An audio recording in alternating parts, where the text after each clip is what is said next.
never thought a single sentence could change the way my heart beats. But that night, as I stood in the hallway outside my parents' living room, I heard my sister whisper something that shattered every certainty I had about my own worth. She said, "She's not stable. You know how emotional she gets. You shouldn't trust anything she says." My breath stopped. My world tilted. And for a moment, I wondered if the walls around me were closing in, or if it was just the truth finally catching up to me.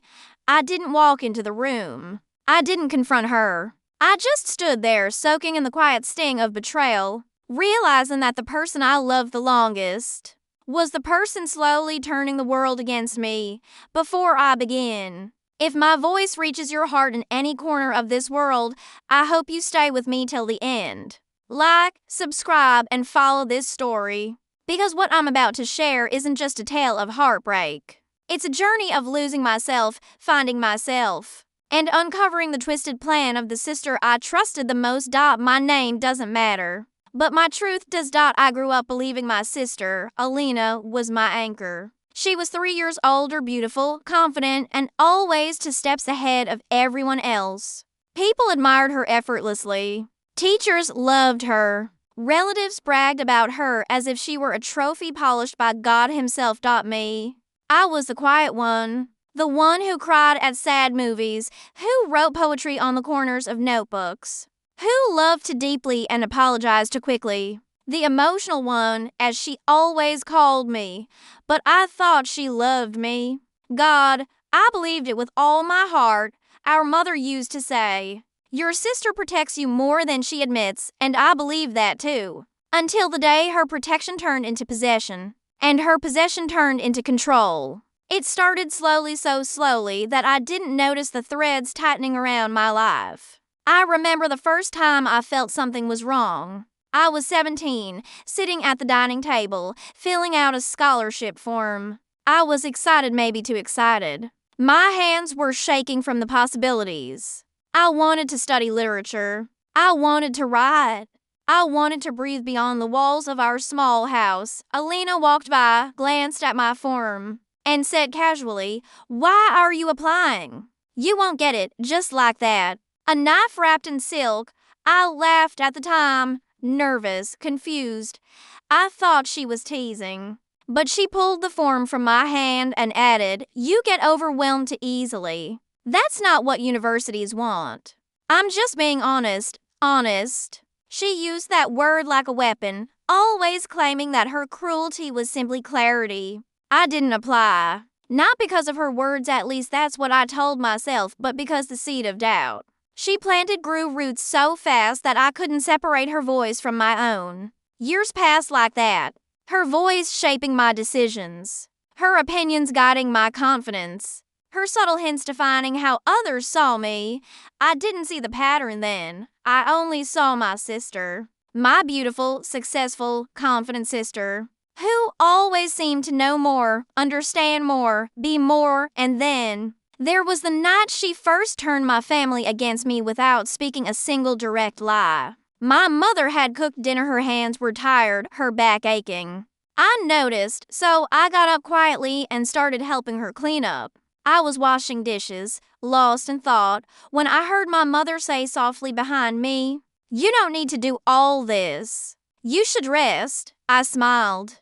"I'm fine. I just don't want you to get tired." But then Alina walked in, leaned against the doorway, and said with that soft, calculated sigh of hers, "She's doing it because she wants attention." Mom, you know how she gets when she feels insecure. I froze. My mother looked at me with a confused softness, as if she was trying to see whether that was true. And in that moment, I felt myself fold like paper, like memory, like someone shrinking into herself. I didn't argue. I never did. Because Alina always sounded so sure, so rational, so logical, and I only had emotions. Over time, I noticed something strange whenever I said something. She repeated it later in a slightly different version, one that made me look unstable, overly sensitive, or dramatic. If I said I was stressed, she'd tell others I was overwhelmed.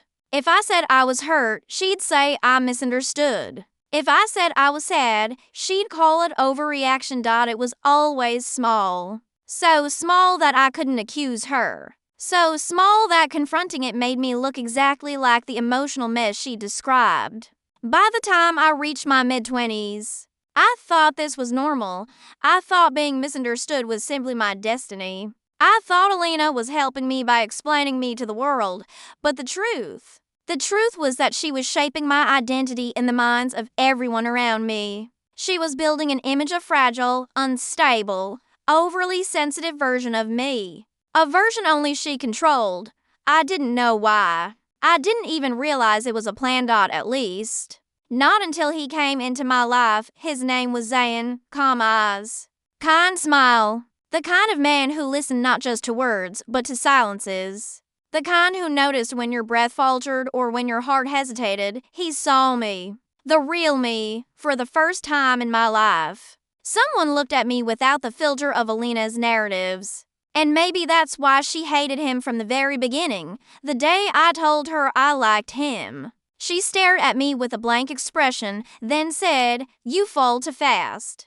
Don't embarrass yourself." But he didn't let me embarrass myself. He pursued me. He spoke to me gently, like every word was chosen to heal something inside me. He held me as if my fragility wasn't a flaw but something precious. When he met my family, my father liked him. My mother approved of him. And for the first time, Alina wasn't the center of attention. She didn't show it at first.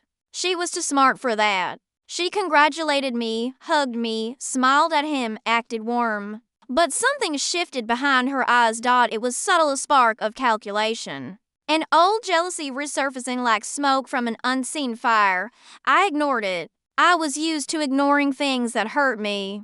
But the real unraveling began the day Zayn sat with me on the balcony and said, "Your sister told me something strange today." My heart tightened. "What did she say?" He hesitated. "It's probably nothing. I don't want to upset you." I laughed softly, nervously. "Tell me," he exhaled, brushing a finger against the balcony rail. "She said you get overwhelmed easily. That I should be patient with you because sometimes you misunderstand things." The words hit me like déjà vu. The same phrases she had used on others. The same narrative she'd framed my whole life with. And now she was feeding it to him. I felt my throat close. "Did you believe her?" He immediately shook his head. "No, not for a second. I know who you are." But his reassurance didn't settle my fear. Because I knew my sister well enough to understand. She never started with big lies. She started small. Always small. Small enough to seem harmless. Until they grew into a web no one could escape. After that day, I noticed her presence around him, too close, to calculating, to perfectly timed. She never said anything openly wrong. She never raised her voice. She never acted unkind. Instead, she acted concerned. That was her talent. Her manipulation wasn't violent, it was gentle. It was soft. It came covered in empathy. She would say things like, "Are you sure you understood what she meant? You know she hides her feelings a lot. Maybe she's upset and didn't tell you. She's sensitive. Don't take everything personally. Slow poison, invisible, undeniable." I tried to ignore it. I told myself I was imagining it. After all, this was my sister, the girl who braided my hair when we were children. The girl who held my hand during storms because she knew thunder scared me. The girl who promised she would always protect me. But the human heart, it knows. It always knows when it's being quietly suffocated. The breaking point came. 3 months into my engagement, I walked into the kitchen and found them alone, my sister laughing softly while Zayn looked uncomfortable. The moment I entered, she stopped laughing. Her expression changed from warm to cold so quickly that it startled me. Zayn stood up straight, cleared his throat, and excused himself. I looked at her, my heart pounding. "What were you talking about?" She shrugged. "Nothing." But her tone, her eyes, the slight curl of satisfaction at the corner of her lips. Something wasn't right. "Alina," I whispered, "what are you doing?" She raised a brow. What do you mean?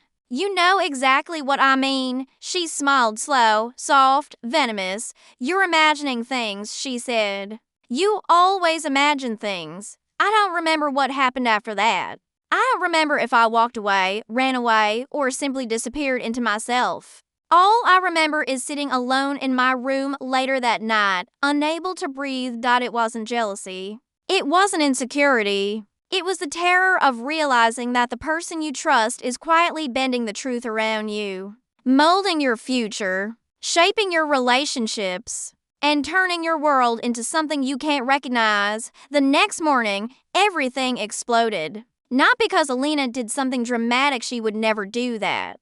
But because Zane came to me, his face pale, his voice tense, and said, I think we need to talk. Those words, those cruel, familiar words, I felt my heart drop. About what? He hesitated too long. Far too long, your sister. She told me some things. I felt the room spin. What things? My voice cracked. He swallowed. She said you might not be ready for marriage. That you have. Emotional instability. That you depend too much on others. That you react without thinking. It felt like dying. Not fast, slow, like drowning in a lake you've lived next to all your life. I didn't shout. I didn't cry. I didn't argue. I just whispered and you believed her. His silence was the answer. Not fully. Not completely. But doubt had entered him, and once doubt enters, it stays. I walked away quietly. Not because I didn't love him, but because I couldn't breathe in a space where my sister's shadow was larger than my truth. The engagement ended 2 weeks later. My parents never blamed Alina. Why would they? She cried when she heard the news. She hugged me, told me she was sorry, told me she had only been trying to help. Everyone believed her. Everyone except me, because the night after the engagement ended, I heard her again. She was on the phone with someone, maybe a friend. Maybe a secret confidant, and she said, with a tone so cold it felt like winter settling into my bones, it worked. He was easier to influence than I thought. I didn't move. I didn't confront her. I just let the truth burn through me quietly. This wasn't accidental. This wasn't sisterly concern. This wasn't bad communication or misunderstanding. This was a plan. A twisted, intentional plan. But the worst part wasn't her betrayal. It was realizing how deeply I had let her define me. How easily her words had shaped my image in the world. And how unknowingly I had become a supporting character in the story she wanted to write. A story where she was always right. Always smarter. Always stronger.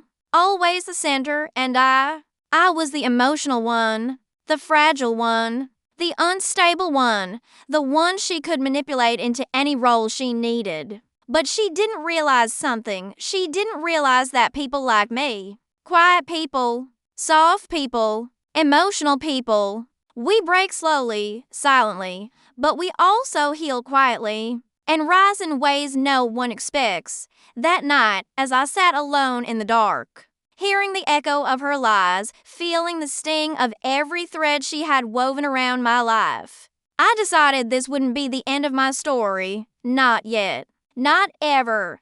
A transformation was beginning, not loud. Not dramatic, but real, and for the first time in my life. I knew that to unmask her betrayal, I had to find myself first. Asterisk, for weeks after the engagement ended, the house felt different.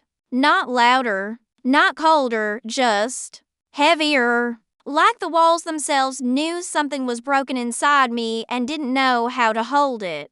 I moved through the days quietly, gently, like someone trying not to disturb the dust settled on old wounds. I avoided Alina's eyes. I avoided conversations.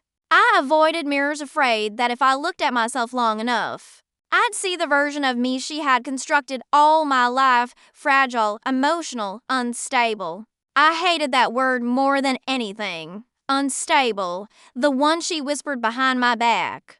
The one she seeded into every room. The one she taught everyone to associate with me. It echoed inside my mind like a curse I never meant to inherit, but Slowly, very slowly, I began waking up from the fog she had wrapped around me for years. It wasn't a sudden revelation. It wasn't an epiphany. It wasn't anger. It was exhaustion. An exhaustion so deep it felt like my soul was tired of kneeling at the altar of someone else's narrative. One night, 2 months after the engagement ended, I sat in my room holding a notebook, one I had bought years ago, but never wrote in. The pages were blank, untouched, waiting. I touched the first page with trembling fingers and wrote one sentence: "Who am I without her?" The question haunted me. It felt like a door cracking open, like fresh air after years in a windowless room. I wrote again. Who am I without her voice in my head? Who am I when I'm not being defined? Who am I when I stop apologizing for existing? I filled 2 pages that night. Not poetry, not stories. Just questions, raw, painful, necessary questions. And for the first time in a long time, I slept without crying. The next morning, something shifted. My mother asked if I wanted to join them for breakfast. Normally, I would have said yes out of habit, but I looked at her, smiled gently, and said, "I'll eat in my room today. I just want some quiet." She didn't question me. She didn't worry. She didn't call me emotional because I was calm, peaceful, even not the daughter Alina painted, just myself. And maybe that was the beginning of my transformation. Not fireworks, not rebellion. Just quiet boundaries, small choices, tiny fragments of myself returning home. For weeks, I spent most of my time writing.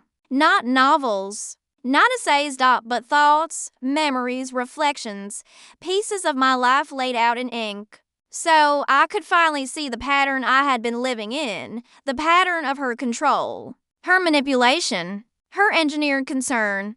I wrote down every moment that had hurt me, every sentence she had thrown at me disguised as advice, every time she interpreted my feelings for others, every time I doubted myself without knowing why. And as the pages filled, I saw it, the truth. My sister didn't protect me. She possessed me. She controlled the story of who I was because she needed to feel superior, needed to be the center, needed to be the one others listened to. And I had been the easiest canvas. Quiet, soft-hearted, to trusting. I didn't blame myself. Not anymore. Healing isn't born from blame. It's born from recognition. And slowly, painfully, beautifully, I was recognizing myself. One afternoon, I went out to the small cafe 2 streets away from our home. A place I rarely visited because Alina always said, "It's too crowded for someone like you. You don't handle noise well." But that day, I went. I sat alone at a corner table, ordered a warm latte, opened my notebook, and breathed. I didn't shake. I didn't panic. I didn't overthink. I existed, comfortably, quietly, fully, and that felt like rebellion. While I was writing, someone tapped my shoulder. I turned and froze. It was Zan. He looked different, tired, thinner, a bit lost. But his eyes softened the moment they met mine. "Hi," he whispered. I swallowed. "Hi, do you mind if I sit?" I hesitated, then nodded. He sat across from me at the small wooden table. His fingers drummed softly, something he did only when he was nervous. "You look good," he said gently. I smiled slightly. "Thank you. I haven't seen you in weeks. I needed time alone." He nodded, looking down. I figured. For a moment, silence stretched between us. Not cold, not heavy, just honest. But then he said something that tightened every muscle in my body. "I think I made a mistake." I closed my notebook slowly. "About what?"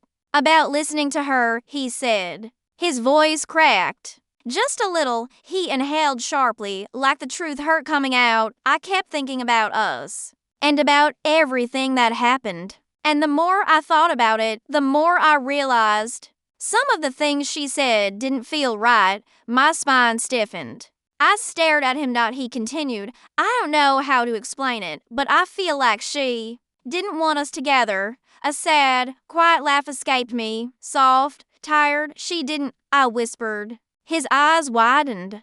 a mix of guilt and regret flickering inside them. I should have trusted you, he said. I should have asked you directly. I should have talked to you instead of letting her influence you. I finished for him. He nodded, shame pooling in his gaze, but something inside me felt strangely calm. Not angry. Not bitter. Just resolved. I don't blame you, I said softly. People like her. They're good at sounding right. At sounding concerned. At sounding like they know what's best. His breath shook. She made me think you were fragile. I held his gaze. I'm not fragile. I'm hurting. There's a difference, he exhaled, long and heavy. Would you ever give me another chance? For a moment, my heart stuttered, not because I still loved him, but because the question itself felt like closure. I looked at him, really looked. The regret in his eyes, the softness, the apology buried in his silence. But I also saw something else, the man who doubted me when I needed him the most. I smiled gently, almost kindly. I don't think going backward will take us forward. He looked down. It hurt him. I could see it, but it didn't hurt me, and that was how I knew I was healing. Before leaving, he said one last sentence, one that stayed with me. Your sister. She's not who she pretends to be. I nodded. I know. He walked away with slumped shoulders. Not destroyed, not rejected. Just aware. And awareness, sometimes, is punishment enough. When I came home that evening, Alina was in the living room. She looked up as soon as I entered. Where were you? She asked, her tone slightly sharp. Out, I replied simply. With whom? Just myself. Her jaw clenched, but she forced a smile. You should have told me.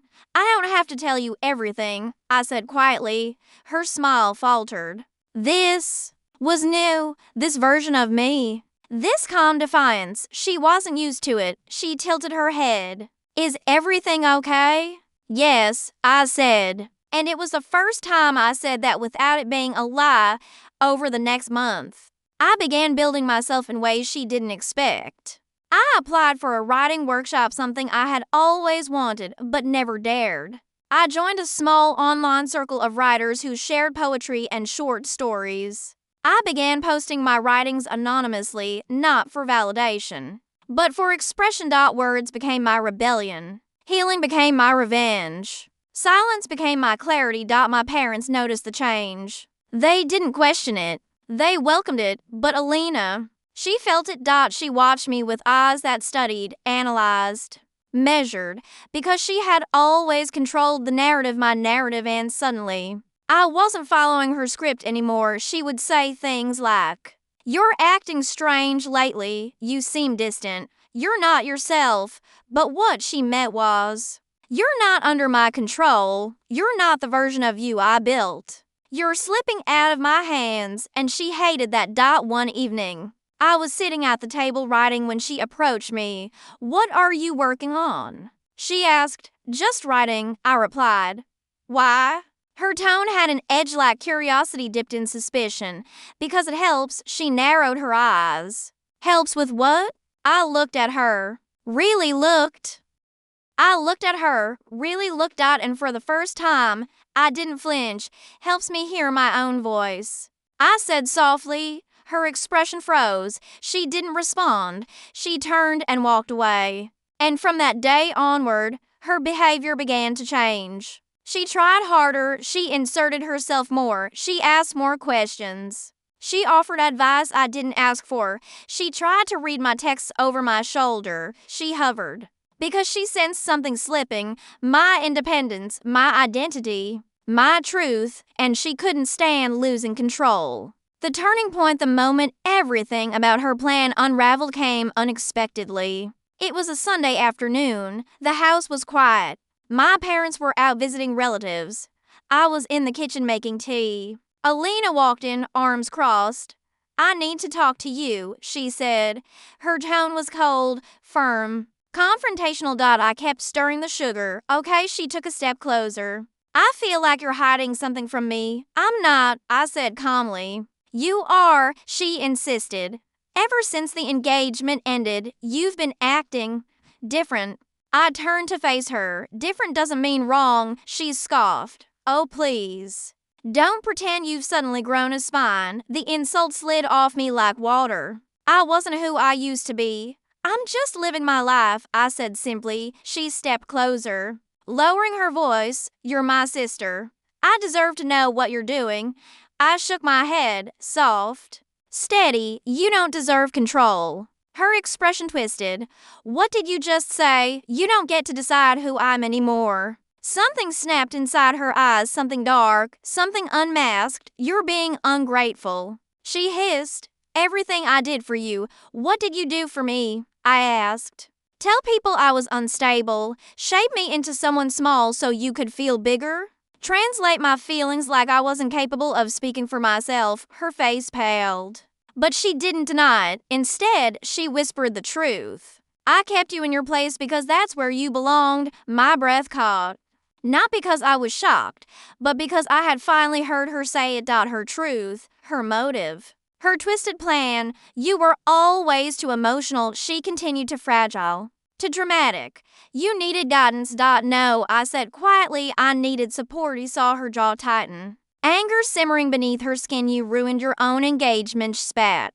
I only helped him see the truth. You fed him lies, I said. Small lies, quiet lies. Poison wrapped in concern, her eyes flashed. You're overreacting, and that hose to words where the last thread she tried to pull, but it didn't work anymore. I'm not. I said, me reaction is proportionate to your betrayal for the first time in my life. She didn't know what to say. Stepped back, stunned. As if seeing me for the first time, I picked up my cup of tea and walked past Heron behind me. I heard something I never expected, her voice small, trembling, almost scared. And leave me behind.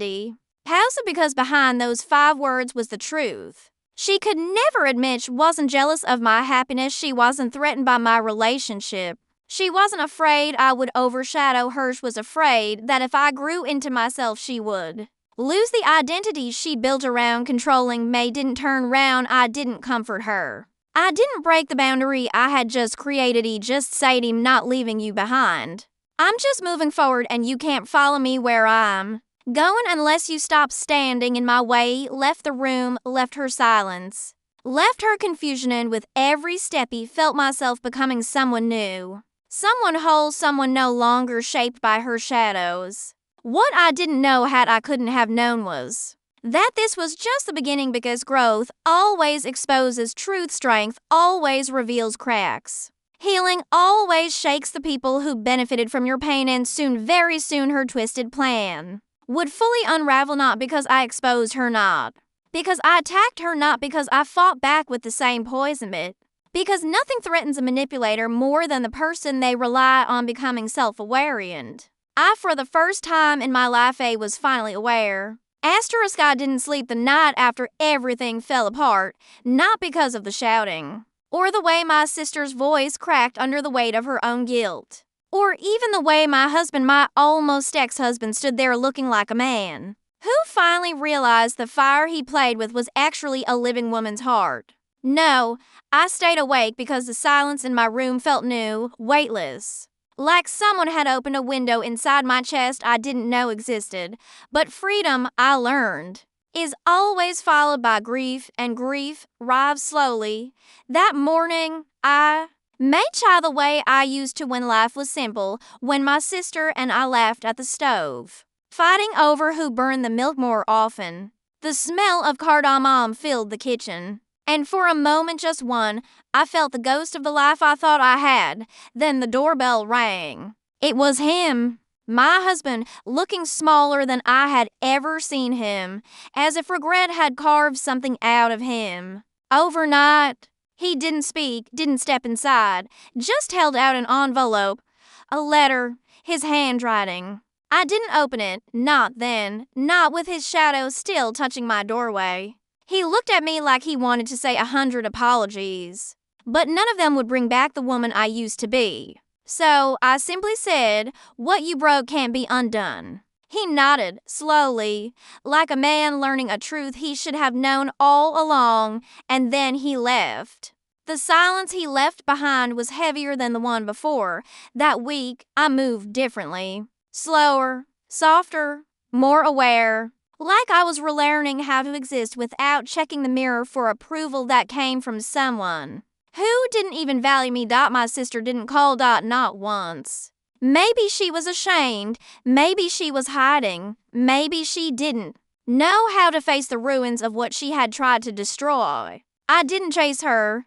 I didn't chase anyone. Instead, I began rebuilding parts of myself I had abandoned for years. I forgot how much I love painting, the kind that stains your fingers and makes time disappear. I forgot the sound of my own laughter when I wasn't trying to look perfect for someone else. I forgot the pleasure of standing by a window and watching the world move while I simply breathed. And slowly, with every brush stroke, every quiet step forward, I felt my spirit returning. It wasn't dramatic, like scenes in movies where the heroine cuts her hair or drives into the night. No, it was quieter than that. Healing, I learned, is the art of noticing yourself again. One evening, weeks later, I finally opened the letter. His words were messy, written by a man who never learned how to own his mistakes until after the damage was done. He wrote about regret, about missing the simplest things, my voice in the morning, the way I folded towels, my terrible singing, the softness in my eyes he took for granted. He said he fell for my sister's manipulation because she made him feel needed at a time he felt invisible. He said he knew that wasn't an excuse. He asked for forgiveness, not for a second chance. Just so he could sleep knowing I didn't hate him. I folded the letter carefully, held it to my chest, and let myself cry, not because I wanted him back, but because the woman who loved him deserved those tears. And I needed to release her to make room for the woman I was becoming. Months passed. I became stronger, not the loud kind of strong that demands the world notice it, but the quiet strength that grows roots deep inside you. I started selling my paintings online. People loved them, bought them, shared them. My faded confidence started blooming again. My home felt different, warmer. Because I wasn't performing for anyone anymore, even my reflection changed. Not prettier, not younger. Just more mine. Then came the moment I didn't expect. I was walking out of a small art exhibition, my own work displayed on the wall, when I saw him standing across the street. My husband. His eyes met mine, and for a moment, time softened. He walked toward me, slow, hesitant, like he was approaching a memory that still hurt to touch. "You look happy," he said quietly. "I am," I replied. He nodded, trying to hide the ache in his smile. "I'm glad," he whispered. His voice cracked at the end. It was subtle, barely noticeable, but I saw it. Regret, the kind that doesn't go away. The kind that teaches a person the price of taking a good heart for granted. We spoke for less than 5 minutes. Polite words, gentle distance. And when we parted ways, I didn't feel anger or pain. Just closure. A soft, warm closure I didn't know I needed. As for my sister, she reached out eventually, not with excuses, not with manipulation, just with honesty. "I was jealous of you," she said over the phone, voice trembling. "I ruined everything, and I don't know how to fix what I broke. I didn't hate her. I couldn't. She was a part of my story, the dark part that taught me how to protect my light. I forgave you already," I said, "but we're not the same as before. And maybe that's okay." We cried together to women who grew up sharing toys, mirrors, secrets, and now shared a wound they had to heal separately.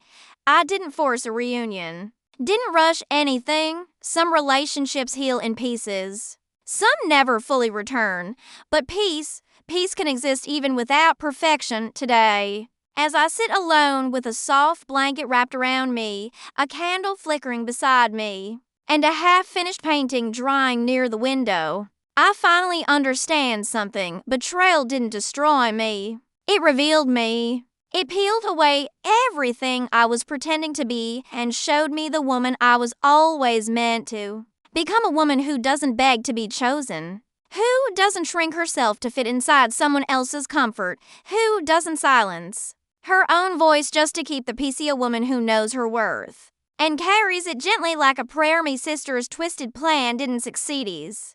It shattered my old life, but only so I could build a better union where I am whole, steady, peaceful, and deeply, irrevocably free.